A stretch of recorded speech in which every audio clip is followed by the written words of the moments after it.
Yang pertama adalah pengertian walimatul urs. Walimatul urs terdiri dari dua kata atau dua suku kata, yaitu walimatur dan urs.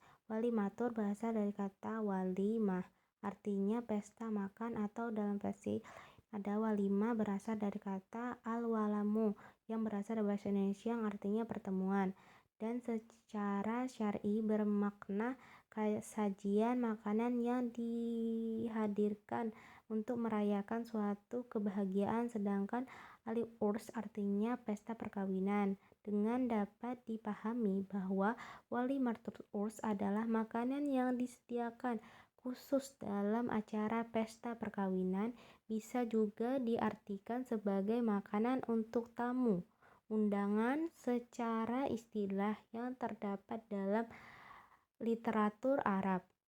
Walimatul urs juga jamuan khusus untuk makanan dan digunakan untuk perhelatan di luar pernikahan karena adanya secara umum. Walimatul urs artinya dengan pesta dalam rangka mensyukuri nikmat Allah Subhanahu wa Ta'ala atas pelaksanaan akad nikah dengan memenuhi makanan yang telah dihidangkan. Hukum walimatul urs. Mayoritas ulama dari 4 mazhab Hanafi, Maliki, Syafi'i, dan Hambali sepakat bahwa walimatul urs ada memiliki hukum sunnah muakkad, yaitu sunnah yang sangat dianjurkan. Dasar anjuran ini berasal dari beberapa hadis Nabi Muhammad. Yang C adalah macam-macam walimatul urs. Berikut adalah macam-macam walimatul urs. Yang pertama, walimatul urs merupakan suatu walimah yang diadakan untuk acara pernikahan dalam rangka rasa syukur.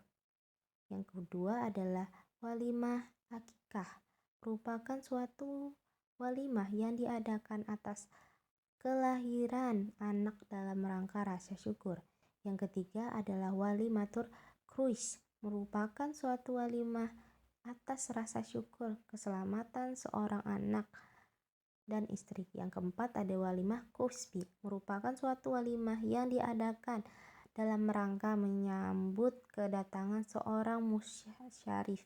Yang kelima ada walimah wakirah, merupakan suatu walimah yang diadakan dalam rangka untuk mensyukuri atas renovasi rumah yang telah dilakukan. Yang D adalah fungsi walimatul urs adalah sebagai sarana untuk memberikan ungkapan kepada masyarakat agar tidak menimbulkan kecurigaan ketika melakukan perbuatan yang tidak diperbolehkan bagi sepasang kekasih yang belum menikah.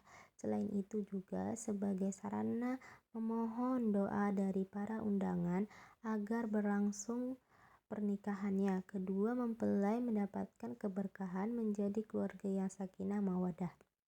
Fungsi walimah juga sebagai wasilah hubungan untuk mensyariatkan hukum Allah sebagai salah satu rangka mensertai pernikahan, menyukai tujuan yang mulia yang sebagai ibadah dari Allah Subhanahu wa Ta'ala.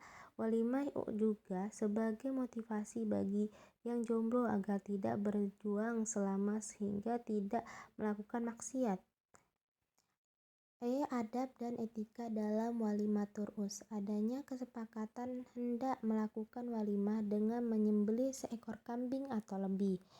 Apabila tidak mempunyai kemampuan, maka penyelenggaraan dianggap sah dengan menyajikan makanan apapun yang mudah dibagikan.